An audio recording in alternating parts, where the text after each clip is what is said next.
കൊയിലാണ്ടി പോലീസിൽ നിന്നൊക്കെ വളരെ കൃത്യതയോടെയുള്ള വിവരങ്ങൾ ഞങ്ങൾക്ക് കിട്ടുന്നുണ്ട്. അത് നിങ്ങൾ വിചാരിക്കുന്ന ആളുകൾക്കൊന്നുമല്ല. അതുകൊണ്ട് ഇന്ന് വലിയ താല്പര്യം കാണിച്ച, വലിയ അധിപതി കാണിച്ച പോലീസ് സേവന്മാരോട് ഞങ്ങൾ ഉറപ്പിച്ചു പറയുന്നു, ഈ തെറ്റായ പ്രവർത്തനത്തിന് നേതൃത്വം കൊടുത്ത ഒരു പോലീസുകാരനെയും ആ നിലയിൽ ഈ കൊയിലാണ്ടി പോലീസിനകത്ത് വെക്കുന്ന ഏർപ്പാടിന് ഞങ്ങൾ എന്തായാലും കൊടുക്കില്ല. കൊയിലാണ്ടിയിലെ പോലീസ് സംവിധാനം എന്ന് പറഞ്ഞാൽ പലരും കേരളത്തിനകത്ത് പോലീസ് സേനയ്ക്ക് അപമാനമാണ്. പോലീസായിരിക്കാൻ പോലും അർഹതയില്ലാത്ത ചിലർ ഈ സ്റ്റേഷനിനകത്ത് നിഗളിക്കുന്നുണ്ട്. അതുകൊണ്ട് ഞങ്ങൾ ഈ പ്രഖ്യാപനത്തിലൂടെ നടത്തുന്നത് അത്തരക്കാരെല്ലാം ഇതൊരു താക്കീതായി എടുത്തുകൊള്ളണം.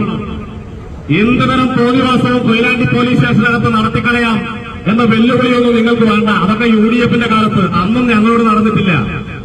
എന്നിട്ടല്ലേ LDF ഭരിക്കുന്ന സമയത്ത്. അതുകൊണ്ട് ഇത് നിങ്ങൾ വരവ് വെച്ചോ. ഡിവൈഎഫ്ഐയുടെ കൊയിലാണ്ടി ബ്ലോക്ക് സെക്രട്ടറിയെയും ഡിവൈഎഫ്ഐയുടെ നേതാക്കന്മാരെയും അറസ്റ്റ് ചെയ്ത് ജയിലിലടച്ച സന്തോഷം കുറച്ചു ദിവസമൊക്കെ നിങ്ങൾ മനസ്സിൽ വെച്ചോ.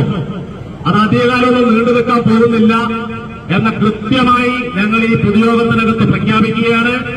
അത് വരവ് വെച്ച് തന്നെ നിങ്ങൾ ഇരുന്നോ. അതിനനുസരിച്ചുള്ള മറുപടി ഏതൊക്കെ മേഖലയിലാണോ ഡിവൈഎഫ്ഐക്ക് സമ്മർദ്ദം ചെലുത്താൻ കഴിയുക, സ്വാധീനം ചെലുത്താൻ കഴിയുക, ആ മേഖലയിലുള്ള എല്ലാ ഇടപെടലും ഞങ്ങൾ നടത്തും.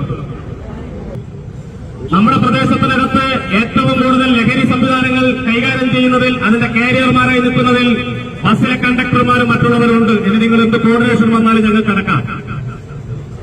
ഈ ബസ് സ്റ്റാൻഡിനകത്ത് അതിനകത്ത് നേതൃത്വം കൊടുക്കുന്ന ചിലരുണ്ട്. ഈ ബസ് സ്റ്റാൻഡിനകത്ത് മുനിസിപ്പാലിറ്റിയുടെ നിയമങ്ങളെല്ലാം കാറ്റിൽ പറത്തി പ്രവർത്തിക്കുന്ന ചിലരുണ്ട്. ക്രിമിനലുകളായ ക്രിമിനലുകളായ പോലെ ബസ് ഡ്രൈവർമാരും കണ്ടക്ടർമാരും ജോലി ചെയ്യുന്നതായ വിഷയങ്ങളുണ്ട്. ഈ വിഷയത്തിനകത്ത് തന്നെ ഡിവൈഎഫ്ഐ എന്തെങ്കിലും തെറ്റ് ചെയ്തിട്ടുണ്ട്, പോലീസായാലും മറ്റുള്ളവരായാലും പറയട്ടെ. ഈ വിഷയമുണ്ടാകുന്നത് തന്നെ സൈഡ് കൊടുക്കുന്നതുമായി ബന്ധപ്പെട്ട പ്രശ്നമാണ്. ഈ ബസിന്റെ ഡ്രൈവർ എന്ന് പറഞ്ഞാൽ സ്ഥിരം ക്രിമിനലാണ്. ഈ കൊയിലാണ്ടിക്കകത്ത് അന്വേഷിച്ച് നോക്കിക്കഴിഞ്ഞാൽ ഞങ്ങൾ ഇയാളുടെ എഫ്ഐആറും അതുപോലെ ഇയാളുടെ ബന്ധപ്പെട്ട കേസിന്റെ ഡീറ്റെയിലും എടുത്തു. പല കേസുകൾക്കകത്തും ഇയാൾ ക്രിമിനൽ പശ്ചാത്തലമുള്ള പ്രതിയാണ്. തെറ്റായ രീതിയിൽ വാഹനം ഓടിക്കുകയും മനുഷ്യജീവൻ ഒരു വിലയും നൽകാത്ത നിലയിലുള്ള ഡ്രൈവ് ചെയ്യുന്ന ആളാണ് ഈ പറയുന്ന പരാതിക്കാരൻ. മുമ്പ് പൂക്കാടങ്ങാടിയിൽ വെച്ച് ഒരു ഓട്ടോയെ കൊണ്ട് കുത്തി 4 പേർ എങ്ങനെയോ രക്ഷപ്പെട്ടു പോയതാണ്. 4 പേരും മരണപ്പെടേണ്ടതാണ്. ആ രൂപത്തിലുള്ള ഇടിയാണ് ബസ് ഏറ്റവും തെറ്റായ രീതിയിൽ കൊണ്ടുവന്നിടിച്ചത്. അതിന് കേസ് രജിസ്റ്റർ ചെയ്തപ്പോൾ നിലവിലിരിക്കുകയാണ്. ഈ കക്ഷി തന്നെയാണ് ഇവിടുന്ന് മാനമോഷ്ടിച്ചതും അതുമായി ബന്ധപ്പെട്ട കേസിനകത്ത് പ്രതിയാവുന്നത്. ഇവിടെയുള്ള ഒരു ആരോഗ്യ സംവിധാനത്തിൽ കയറി അടിച്ച് നിരത്താക്കി അതിന്റെ ഭാഗമായി ഒരു കേസ് രജിസ്റ്റർ ചെയ്തിട്ടുണ്ട്. അങ്ങനെ നിരവധി കേസുകൾക്കകത്ത് കൊടും ക്രിമിനലാണ് ഈ ബസിന്റെ ഡ്രൈവറും അതുമായി ബന്ധപ്പെട്ട് നിൽക്കുന്നവരും. അയാളാണ് ഡിവൈഎഫ്ഐയുടെ മേഖലാ കമ്മിറ്റി മെമ്പറും യൂണിറ്റ് സെക്രട്ടറിയെയും മർദ്ദിക്കുന്ന വിഷയമുണ്ടായത്. അങ്ങനെ ഉണ്ടായാൽ മറ്റുള്ള പലരോടും കളിച്ചു പോകുന്നത് പോലെ ഡിവൈഎഫ്ഐ അങ്ങ് സമാധാനത്തോടെ വിട്ടിരിക്കാൻ നിശ്ചയിച്ചിട്ടില്ല. ഞങ്ങൾ തീരുമാനിച്ച് തന്നെയാണ് ഈ ബസ്സിലേക്ക് വന്നത്. ഒരു സംശയം നിങ്ങൾക്ക് വേണ്ട. തെറ്റായി വന്നതല്ല.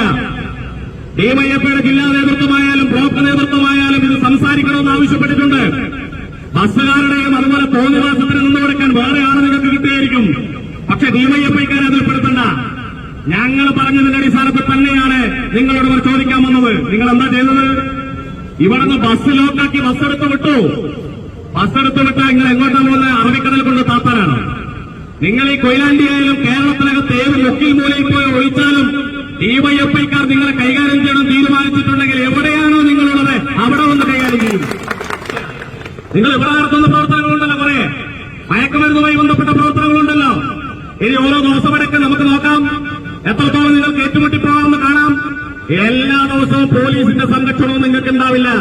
ഇവിടത്തെ ഏമാന്മാരുടെ പ്രൊട്ടക്ഷനോടുകൂടി നിങ്ങൾക്ക് എത്ര ദിവസം പോകാൻ കഴിയും? എന്തെങ്കിലും ഈ സമൂഹത്തോട് മാന്യതയുണ്ടെങ്കിൽ ഇന്ന് ആരെങ്കിലും പണിമുടക്ക് പ്രഖ്യാപിക്കുമോ? ഇന്ന് പണിമുടക്ക് പ്രഖ്യാപിക്കും. ഈ ദിവസം 17-ാം തീയതിയാണ് സംഭവം ഉണ്ടായത്. എന്തുകൊണ്ടാണ് ഇന്ന് പണിമുടക്ക് പ്രഖ്യാപിക്കാൻ നിങ്ങൾ തെരഞ്ഞെടുത്തത്? ഇന്ന് കേരളത്തിനകത്ത് SSLC-യുടെയും +2-വിന്റെയും എക്സാം തുടങ്ങാൻ പോവുകയാണ്. ഈ കേരളത്തിനകത്തെ ഏറ്റവും പ്രധാനപ്പെട്ട എക്സാമാണ് ഇന്ന് സ്റ്റാർട്ട് ചെയ്യുന്നത്. ഈ കൊയിലാണ്ടിക്കകത്തെ ഈ പറയുന്ന സംയുക്ത ട്രേഡ് യൂണിയനോട് ഞങ്ങൾ ചോദിക്കുന്നു, നിങ്ങൾക്ക് എന്ത് സാമൂഹിക പ്രതിബദ്ധതയാണുള്ളത്?